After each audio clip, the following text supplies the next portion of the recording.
নমস্কাৰ আপোনালোক সৰুটিকে recent current affair আৰু মিনি আপডেট ইউটিউব চেনেলৰ ভিডিঅ'লৈ স্বাগতম জনালোঁ। বন্ধুগণ হৈ গ'ল অতিয়ে ভাল খবৰ, অতি সুখবৰ। PNRD পঞ্চায়ত আৰু ৰুৰেল ডেভেলপমেণ্টৰ ফালৰ পৰা নতুনকৈ 1324টা পোষ্ট মুকলি হৈছে। এই পোষ্টকেইটাৰ বিষয়ে কোৱালিফিকেশ্যন কিমান লাগিব, ক'ত কিমানটা পোষ্ট খালী আছে, মানে বহুকেইটা কেটেগৰীত পদবোৰ ভাগ কৰা আছে, গতিকে মই গোটেইখিনি ভিডিঅ'ত সবিশেষভাৱে জনাই দিবলৈ যত্ন কৰিম। ইয়াৰ কাৰণে এপ্লিকেশ্যন ষ্টাৰ্ট হ'ব অহাকালিৰ পৰা। ইয়াৰ এপ্লিকেশ্যনৰ লাষ্ট ডেটটো 16 ফেব্ৰুৱাৰীলৈকে থাকিব। ইয়াত ল'ৰা ছোৱালী সকলোৱে এপ্লাই কৰিব পাৰিব। আপোনালোকে ভিডিঅ'টো শেষলৈকে চাওক। তাৰ আগতে যদি আপোনালোকে চেনেলটো ছাবস্ক্ৰাইব কৰি লোৱা নাই, ছাবস্ক্ৰাইব কৰি ল'ব আৰু বন্ধু বান্ধৱীসকলত শ্বেয়াৰ কৰি দিব। বন্ধু বান্ধৱীসকল, এইখন এই নটিছখন আপোনালোকে চাব পাৰে যে office of the commissionerate panchayat and rural development অসমৰ ফালৰ পৰা অহা। ইয়াত আপোনালোকে চাব যে 1324টা পোষ্ট আছে আৰু এই পোষ্টকেইটা আছিলে কণ্টেক্সচুৱেল বেচিছৰ পোষ্ট হয়। এই পদবোৰ আপোনালোকে যদি তলৰ পিনে চায়, তলৰ পিনে আপোনালোকৰ ভাগ কৰি দিয়া আছে। ইয়াৰ কাৰণে আপোনালোকে চাব এপ্লিকেশ্যন কৰিব লাগিব, অনলাইন মাধ্যমত এপ্লিকেশ্যনবোৰ কৰিব লাগিব। তাৰ কাৰণে এপ্লিকেশ্যনটো ষ্টাৰ্ট হ'ব 2 তাৰিখৰ পৰা ষ্টাৰ্ট হৈ যাব আৰু 16 তাৰিখলৈকে আপোনালোকে এপ্লিকেশ্যনৰ লাষ্ট ডেটবোৰ থাকিব। আৰু অফিচিয়েল ৱেবছাইটটো হৈছে sird.assam.gov.in। এইটো ৱেবছাইটলৈ গৈ এপ্লিকেশ্যনবোৰ কৰিব পাৰিব। বন্ধুগণ হৈ গ'ল, এই পদকেইটাত এপ্লাই কৰিবৰ কাৰণে কোনো ধৰণৰ এপ্লিকেশ্যন ফিজ নাই। এইটো চাব পাৰে যে there will be no application fees. এই পদকেইটা কেটেগৰী ৱাইজ ভাগ কৰি দিয়া আছে। ইয়াৰ ভিতৰত যদিহে আপোনালোকে চাবলৈ যায়, যিটো কেটেগৰীত আটাইতকৈ বেছিকৈ পোষ্ট খালী আছে সেইটো হ'ল এইটো MGNৰেগা আণ্ডাৰত গ্ৰাম ৰোজগাৰ সহায়ক। ইয়াত আছে টোটেল 723টা পদ খালী আছে আৰু ইয়াত বয়সৰ সীমা জেনেৰেল কেণ্ডিডেটৰ কাৰণে 25ৰ পৰা 40 বছৰ আৰু বাকী ST SC OBC সকলৰ কাৰণে তলত ইনষ্ট্ৰাকশ্যন দিয়া আছে কেনেকুৱা ধৰণৰ থাকিব। দৰমহা দিছে 11,250 টকা। লগতে ইয়াত কোৱালিফিকেশ্যন বিচাৰিছে graduation in any discipline, minimum 50% marks বিচাৰিছে। আৰু লগতে ডিষ্টেঞ্চত যিসকলে কোৰ্চ কৰিছে AICTE বা UGC বা DECৰ আণ্ডাৰত যদি সেই কোৰ্চ কৰিছে তেনেহ'লে এপ্লাই কৰিব পাৰিব। আৰু মোবাইলৰ নলেজ থকা হ'ব লাগিব, এপ্লিকেশ্যনৰ নলেজ, আৰু লগতে লোকেল লেংগুৱেজ জনা হ'ব লাগিব। এইটো হৈছিলে আটাইতকৈ বেছি যিটোত আপোনালোকে কেটেগৰী ৱাইজ ইয়াত ভাগ কৰি থকা পদবোৰৰ কাৰণে। এতিয়া আমি একফালৰ পৰা গোটেইকেইটা পদৰ কাৰণে চাই যাওঁ ক'ত কিমান কি কোৱালিফিকেশ্যন লাগিব। প্ৰথম যিটো আছে সেইটো আপোনালোকৰ ক্লাষ্টাৰ ফেচিলিটেশ্যন প্ৰজেক্টৰ আণ্ডাৰত ব্লক GIS কোৱাৰ্ডিনেটৰ পদ আছে। ইয়াত টোটেল 28টা আৰু আপোনালোকে বয়সৰ সীমাটো চাই যাব পাৰিব। ইয়াত 25ৰ পৰা 40লৈকে আছে। দৰমহা আছে 35,000 টকা। কোৱালিফিকেশ্যনটো আপোনালোকৰ মাষ্টাৰ ডিগ্ৰী বিচাৰিছে ইন জিঅ'গ্ৰাফিৰ ছায়েন্সত বা জিঅ'গ্ৰাফি টেকন'লজিত বা আপোনালোকৰ ৰিম'ট চেন্সিং বা GIS, চেপ্টিক টেকন'লজি বা জিঅ' ইনফৰমেশ্যন আদি আপোনালোকৰ যদিহে আপোনালোকৰ মাষ্টাৰ ডিগ্ৰী কৰা আছে তেনেহ'লে এপ্লাই কৰিব পাৰিব। আৰু লগতে কোৱালিফিকেশ্যন এক্সপিৰিয়েঞ্চ এটা বিচাৰিছে 1 বছৰ আৰু 6 মাহৰ এক্সপিৰিয়েঞ্চ, ৱাৰ্ক এক্সপিৰিয়েঞ্চ। আৰু যিসকলে BTech কৰিছে তেওঁলোকৰ লগতে তেওঁলোকে যদি PG diploma in geographic information science বা ৰিম'ট চেন্সিঙত কৰিছে তেনেহ'লে এপ্লাই কৰিব পাৰিব। ঠিক তেনেদৰে MCA সকলৰো যদি PG diploma in geographic information ছায়েন্সত কৰিছে তেনেহ'লে এপ্লাই কৰিব পাৰিব। আৰু যদিহে post graduation in science agriculture with PG diploma in geographical information ছায়েন্সত কৰিছে তেনেহ'লে সকলেও এই পদটোত এপ্লাই কৰিব পাৰিব। ঠিক তেনেদৰে ইয়াত আছে এটা ক্লাছ ফেচিলিটেশ্যন প্ৰজেক্টৰ আণ্ডাৰতে ব্লক NRM এক্সপাৰ্ট। এইটোত আপোনালোকৰ চাব 37টা পদ আছে। বিচাৰিছে 25ৰ পৰা 40 বছৰলৈকে বয়সৰ সীমা। আৰু ইয়াত বিচাৰিছে আপোনালোকৰ BTech in civil engineering, agriculture engineering, diploma in civil engineering যদি আপোনালোকে হয় তেনেহ'লে পদটোত এপ্লাই কৰিব পাৰিব। লগতে আপোনালোকৰ চব বয়স এটা এক্সপিৰিয়েঞ্চ বিচাৰিছে 2 বছৰৰ এক্সপিৰিয়েঞ্চ যিসকলে BTech কৰিছে, আৰু 4 বছৰৰ এক্সপিৰিয়েঞ্চ এটা বিচাৰিছে যিসকলৰ ডিপ্ল'মা আছে তেওঁলোকক 4 বছৰৰ এক্সপিৰিয়েঞ্চ বিচাৰিছে। আৰু এটা আছে ব্লক লাইভলিহুড এক্সপাৰ্টত আপোনালোকৰ আছে, ইয়াত 27টা আছে। বয়সৰটো আছে 25ৰ পৰা 40। দৰমহা দিছে 30,000 প্লাছ আদাৰ এলাউঞ্চেছ।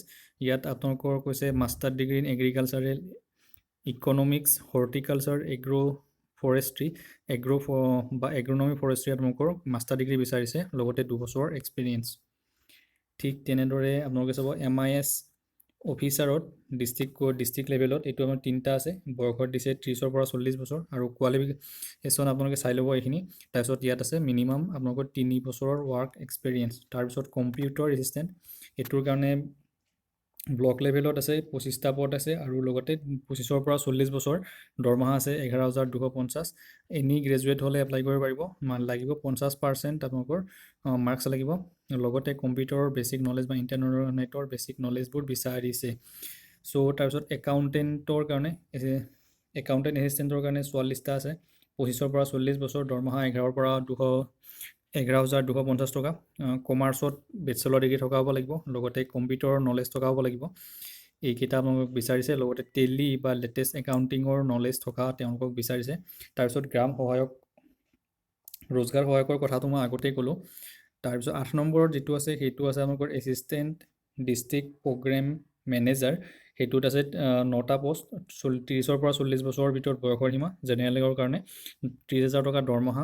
তাৰপিছত আপোনালোকে চাব ডিগ্ৰী ইন ইঞ্জিনিয়াৰিং CSE মানে computer science IT MCA MSc IT থকা হ'লে এপ্লাই কৰিব পাৰিব লগতে নলেজ ইন এছামিজ ইংলিছ আৰু হিন্দী তিনিটা লেংগুৱেজে জনাটো দৰকাৰী লগতে 3 বছৰৰ এক্সপিৰিয়েঞ্চ ঠিক তেনেদৰে 9 নম্বৰত আছে আপোনালোকৰ ব্লক মেনেজাৰ প্ৰগ্ৰেম মেনেজাৰ সেইটোত আপোনালোকৰ আছে ইঞ্জিনিয়াৰিং বিচাৰিছে আৰু 1 বছৰৰ এক্সপিৰিয়েঞ্চ আৰু 10 নম্বৰ শেষৰটো আছে আপোনালোকৰ গ্ৰাম পঞ্চায়ত কোঅৰ্ডিনেটৰ সেইটোত টোটেল পদৰ সংখ্যাটো আছে 291টা বয়সৰ সীমাটো দিছে 25ৰ পৰা 40লৈকে 11,250 টকা দৰমহা ইয়াতো আপোনালোকৰ বেচেলৰ ডিগ্ৰী ইন কমাৰ্চ আৰু যদি ইকুইভেলেণ্টত বেচেলৰ ডিগ্ৰী আছে এপ্লাই কৰিব পাৰিব কম্পিউটাৰৰ নলেজ আপোনালোকৰ এইটো ক্ষেত্ৰতো বিচাৰিছে চ' এইকেইটা আছিলে টোটেল পদৰ সংখ্যাটো আৰু ইয়াত টোটেল 1,324টা কণ্টেক্সুৱেল বেচিছৰ আপোনালোকৰ PNIDৰ ফালৰ পৰা নটিফিকেশ্যনটো আহিছে চ' এই পদকেইটাত মেন্স আৰু ওমেনৰ কাৰণে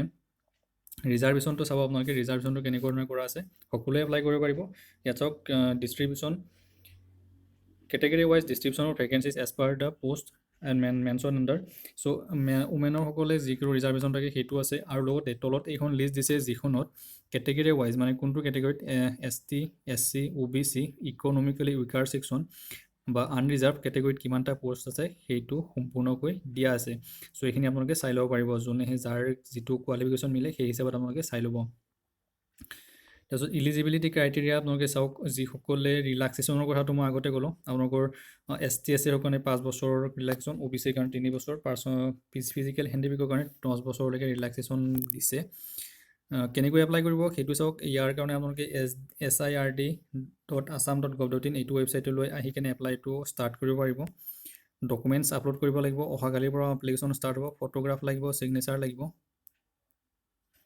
তাৰপিছত আপোনালোকে মেট্ৰিকৰ এডমিট কাৰ্ড আপলোড কৰিব লাগিব তাৰপিছত আপোনালোকৰ ID প্ৰুফ হিচাপে আপলোড কৰিব পাৰে পান কাৰ্ড লাগিব বা ড্ৰাইভিং লাইচেন্স ভোটাৰ ID যিকোনো এখন আপলোড কৰিব পাৰিব আৰু লগতে মাৰ্কশ্বিটৰ যিখন আপোনালোকে লাষ্ট এডুকেশ্যনেল কোৱালিফিকেশ্যন মিনিমাম যিটো পোষ্ট আছে সেই পোষ্টৰ এগেইনষ্টত মিনিমাম কোৱালিফিকেশ্যনৰ আপোনালোকে চাৰ্টিফিকেট আপলোড কৰিব লাগিব তাৰপিছত কম্পিউটাৰৰ চাৰ্টিফিকেটটো আপলোড কৰিব লাগিব আৰু লগতে যিসকলক টেলি বিচাৰিছে বা একাউণ্টেন্সিৰ কাৰণে তেওঁলোকে টেলিৰ চাৰ্টিফিকেট কৰা থাকে যিটো চাৰ্টিফিকেট থাকিব সেইটো আপলোড কৰিব লাগিব তাৰপিছত আপোনালোকে যিসকলৰ ডিপ্ল'মাৰ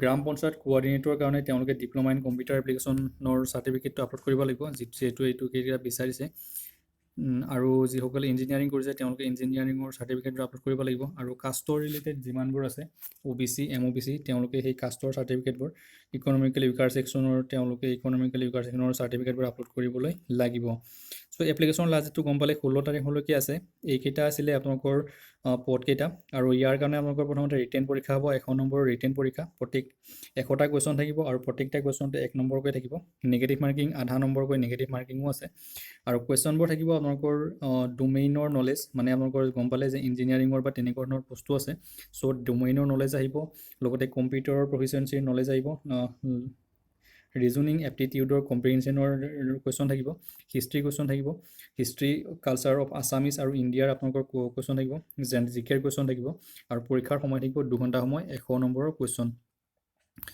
সো এইকেইটা আপোনালোকে গম পালে আৰু লগতে ফাইনেল মেৰিট লিষ্টটো প্ৰকাশ কৰাৰ আগতে আপোনালোকৰ যি হ'ব পাৰে পাৰ্চনেল ইণ্টাৰভিউ হ'ব পাৰে আৰু কম্পিউটাৰ প্ৰফিচিয়েঞ্চি টেষ্ট হ'ব যিটো কম্পিউটাৰ প্ৰফিচিয়েঞ্চি যিকেইটাত লাগে বা পাৰ্চনেল ইণ্টাৰভিউ য'ত হয় তেনেকুৱা ধৰণে কম্পিউটাৰ এইকেইটা কম্পিউটাৰ টেষ্ট আৰু পাৰ্চনেল ইণ্টাৰভিউটো হৈ কেনে ফাইনেল সেইটো আপোনালোকৰ বনাব সো এনেকুৱা ধৰণে আছিলে আপোনালোকৰ পোষ্ট কেইটাৰ কাৰণে